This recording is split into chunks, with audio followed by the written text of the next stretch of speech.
Don't compare your self with others. నిన్ను నువ్వు ఇతరులతో పోల్చుకోవద్దు. నీ లైఫ్ నీది, నీ బ్లెస్సింగ్ నీది, నీ పిల్లలు నీ పిల్లలే. వాళ్ళ పిల్లలు ఇలా చేస్తున్నారు, అలా చేస్తున్నారు, నా పిల్లలు ఏంటి ఇలా ఉన్నారు, ఇలా ఇతరులతో నువ్వు ఎప్పుడైతే పోల్చుకుంటున్నావో వెంటనే సాతానికి మీరు ద్వారం తెరుస్తున్నారు. ఇతరుల జీవితంతో నీకు పొంతన లేదు.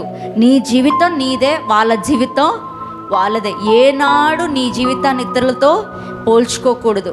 వాళ్ళు చూడు ఎంత డబ్బులు, చేతి నిండా డబ్బులే, నాకులా కష్టాలు పడక్కర్లేదు, ఎంత హ్యాపీగా ఉంటున్నారో, నా బ్రతుకేంటి ఇలా అయిపోతుంది, వాళ్ళకి ఎంతో పేరు ప్రఖ్యాతులు ఉన్నాయి, నాకు పేరు ప్రఖ్యాతులు లేవని ఇలాగ ఇతరులతో పోల్చుకుంటే ఖచ్చితంగా మనకి ఏం కలుగుతుందంటే నిరుత్సాహం కలుగుతుంది. హల్లెలూయా. నాకు సంతృప్తి పడడం నేర్పించు ప్రభువా. నాకు ఏది ఉందో దానితో తృప్తి చెందే అనుభవం నాకు దయచేయి. వాళ్ళని వీళ్ళని చూస్తే ఖచ్చితంగా నిరుత్సాహం కలుగుతుంది. కానీ నువ్వు దేవుని వైపే చూస్తా వెళ్ళిపోతే నీకు నిరుత్సాహం కలగదు.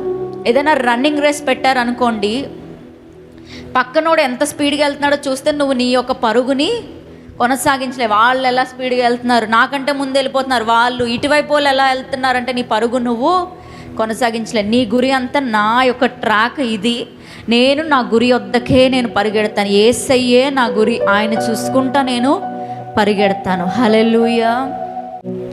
మన రేస్లో మనం ఉండి సంతృప్తి పడితే చాలు. దేవుడిచ్చిన దాంతో సంతృప్తి పడి కృతజ్ఞతాస్తులు చెల్లిస్తే చాలు.